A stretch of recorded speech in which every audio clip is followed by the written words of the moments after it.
Good day. It's 360 Sport Live from Lagos. We're reaching you across the globe, and it's interesting this wonderful week in the world of sport. My name is Mudashiru Shitu.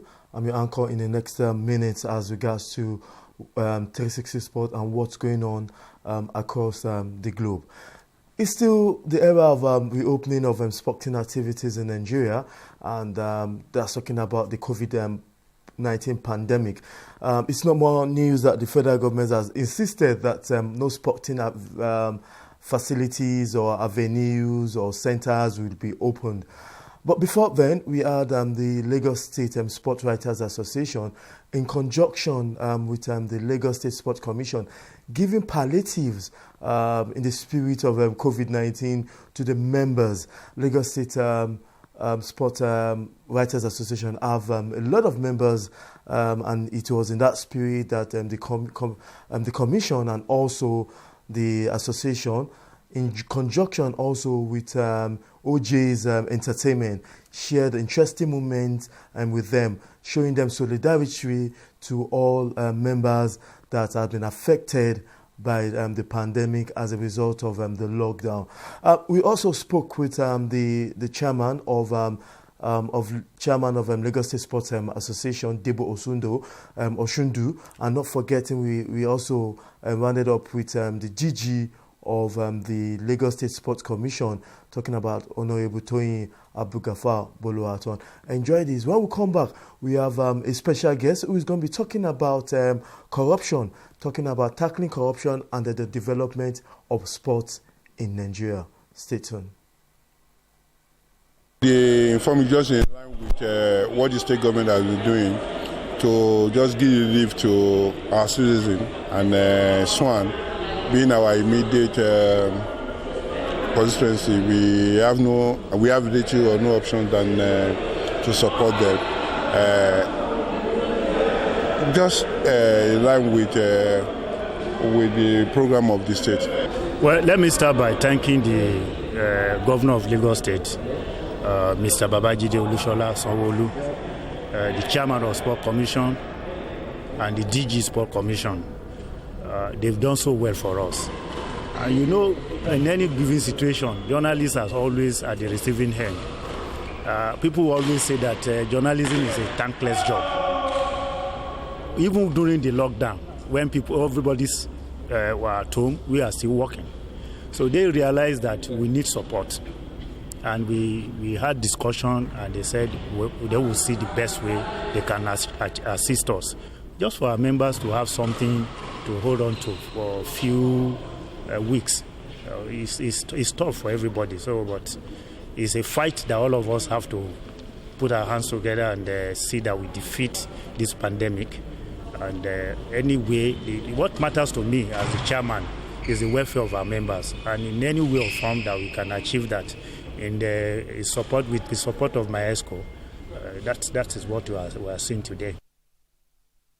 Yeah, it's an interesting moment, and that took place at the Tessin Balogun Stadium, where over 300 members of the Sports Writers Association, Lagos State chapter, organized like in conjunction with the Lagos State Sports Commission. I'll be glad to say I was also part of those that received the palliative. It's what this, but there's so much argument as regards to whether journalists are also frontline workers. You know, everybody has been focusing on the earth workers, and everybody has to do with the earth industry as frontline workers. But it's not arguable to let you know that journalists that participated in this period of time, the lockdown, the COVID-19, which is still on yet in Nigeria, are also frontline workers. So congratulations to Nigerian journalists where you are, and most especially the earth workers who are in the heat of the battle.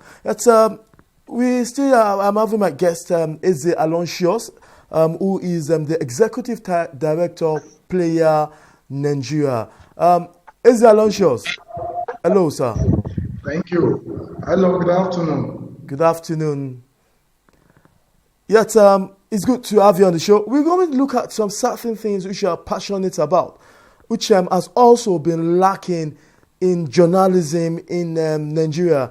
We'll be looking at even as much as corruption has been the mouthpiece of the federal government, but it seems that none of this is actually going into the area of sports in Nigeria. It seems the searchlight for corrupt officials is not beaming on the NFF and the sport industry as a whole.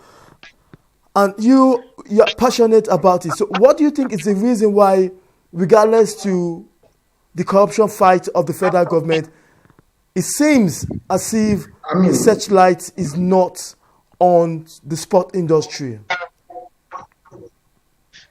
Well, honestly, ironically, when I'm sorry, but I will have to make some of my allusion to the biggest sport we have in Nigeria, which is football.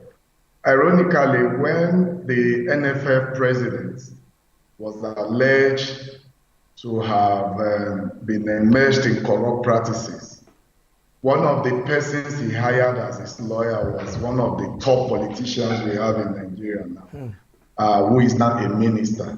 So that will tell you more how much, such fights will go on. Unfortunately, I don't want us to go into the larger politics. There has been more of lip service to corruption fighting than actually, fighting corruption itself. So I think that said, there is a need, for us who are watching from outside to intensify the call, for sanitization of the Nigerian sports, to be corruption free. Now, what do you think? Why do you think it's not easy for Nigerian journalists to actually focus on corruption? Because it's more or less like a reportage, broadcast of sport activities, rather than checking the book or check and balance as the career entails. It's more or less nobody's really going into details of how expenses, expenditures, finance of the book of this sport is going on. What do you think might be the reason? I think the truth is that, one, for us to fight corruption in sports, our sport journalists must do a lot of investigative reporting. That's point one. But of course, like you rightly asked, it is not easy to do investigative reporting. It requires a lot of money, sometimes energy, strength, and sometimes even one's life might be at stake. That's it. So I really know these challenges are there. But then the fundamental thing that we really need to start up is the will. Can we say our sport journalists have that will, the desire, that urge to fight corruption in sports, which entails them to do a lot of investigative reporting? That's number one. Then secondly, for those who seemingly to be eager to do some level of investigative reporting or report malfeasance in the sporting world in Nigeria, the best the administrators could do is to drag them closer by offering them appointments as their spokesperson and so on. And by the time you start receiving salary from them, what it then means is that your mouth is shut. And because of the low wages and almost unemployment, the high rate of unemployment in Nigeria, every journalist wants to secure a very good and creative job. So that is also making them to take up some of this responsibility. Thank you very much. Those are some of the factors that are affecting, apart from the fact that our sporting documents or policies are shrouded in secrecy. You can hardly go to the website and get any meaningful information that will give you a tip-off. But for us, for instance, in our organization, we have been training and we have been talking to not only sport journalists, but even journalists in general that, look, they could do more by even questioning the assets of top sport administrators. If you find out that somebody is a member or a president or a chairman of a federation, and under 1 year, he's buying houses in choices areas, he's buying cars, exotic cars, you can begin to question, what does he do? Where does he get the money from? Okay. And you can begin to link and let the person come and explain to us. So I think those are the ways we can start, to take the measures. Yes, thank you very much. But your organization is focused on getting some of these issues to the front burner. Before we go to have an interview, the interview we had with you in Abuja, also with the Ghanaian journalist Anas. Let me ask you, what have been before we go for what has been the achievement of player Nigeria, that's the organization, in achieving this target of ensuring that sports journalists actually go into investigation? I think the benefit is enormous. Of course, we really lack certain indication to measure them properly. But one, for the fact that we could ask journalists who are interested in investigative reporting in sports to show interest, and we could gather some people who showed interest in doing investigative reporting in sports is one step of achievement. Then secondly, after the training we had in Abuja with selected sport journalists, and which one of the world-class investigators came to facilitate. I'm talking of Anas Aramiyo Anas, one of the top investigators in Africa, who came to also facilitate a session. I think some of the participants also got some kind of motivation. And I have seen a lot of persons, some of these sport journalists showing interest about the topic in question. And they've been asking me even also for some level of advice or, expertise on how to go about certain investigative work, which we have been into constant discussion with them. And I think it's just a matter of time. By the time we are able to get some level of economic support for them, I want to believe that we can find one or two persons, among those persons showing great interest and doing a great revelation as far as corruption in sports in Nigeria is concerned. Okay, so it's a question of time. So I can say there's a lot of achievement afterwards. Okay. Yes, thank you very much. We're still on you. Let's don't forget our viewers out there. I'm talking to Eze Alonsios. He is Executive Director of Player Nigeria, an NGO focused in making sure that sport journalists tackle corruption and underdevelopment of sport in Nigeria. And we'll take your mind away from here in Lagos and straight to Abuja, where we have the Ghanaian international journalist Anas, who investigated so many high-profile cases of corrupt officials, also includes that of Salisu Yusuf, who was banned by the Nigerian Football Federation, who spoke to Anas, and also we had the opportunity of speaking to Eze Alonsios as regards to the next way of taking Nigerian journalists to the level of investigating sports corruption. We'll take you straight to Abuja. You're still live on 360 Sports.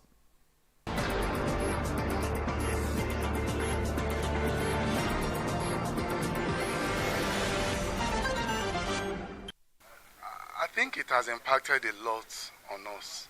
I mean, by the privilege of my training as a UEFA coach in Germany, we had a lot of practical experiences also going through how their sports system is structured.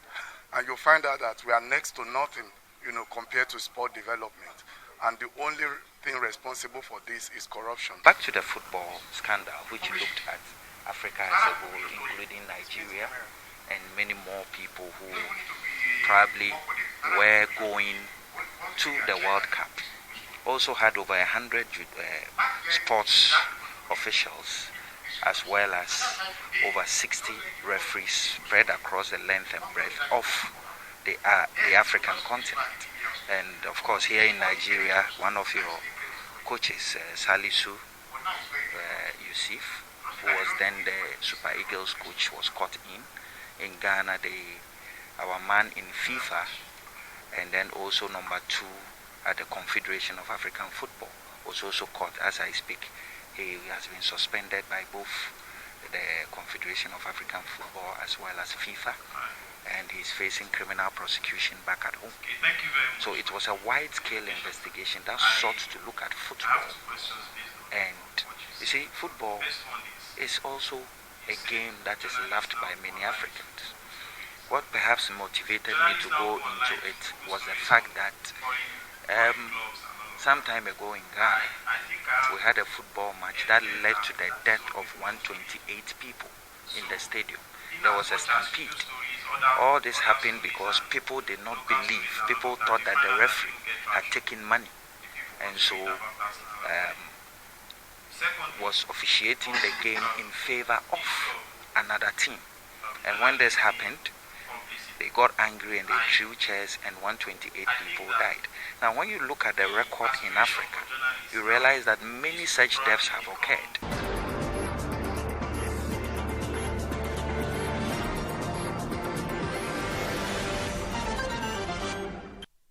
Interesting moment there in Abuja. Mr. Is it Alanshos? Hello, sir. Yes, I'm with you. Okay, fine. What's not the way forward to ensure that there's not going to be reputations of corrupt cases in sports swept under the carpet? Well, I mean, it is almost impossible to have a particular preferred way forward. I think basically what is expected of us to do is to continue to be the watchdog of the society. What am I saying in effect is that if you look at the international federation, either the IAAF or even the FIFA or any other, even the Olympics and so on and so forth, you find that there are one corruption issue or the other that keeps coming up, from time to time. But the good thing about them is that the journalists in that world keep them to their toes by also reporting these things, and not just reporting them as a one-off thing, but also making a follow-up, cases. And this was exactly what resulted into the resignation of former FIFA president and so on and so forth, And if our Nigerian sport journalists can keep on, for instance, on the case of Amaju Pinnick, irrespective of the shenanigans going on either in the courts or the politics they are playing and so on and so forth, you can be rest assured that definitely at one point or the other, justice will not only be done, but justice will be seen to have been done. So all it needs to be done is for us to keep the tempo up. Let's continue to raise the bar as sports journalists. That is our own responsibility. That is the work in which you are signed into. If you do not reveal it, nobody will reveal it. Except probably you find whistleblowers who come from the same system to blow whistle about certain malfeasance going on. But it is our responsibility, rather than feeling comfortable of being, a PRO to the NFA or to the national team or to the super, definitely.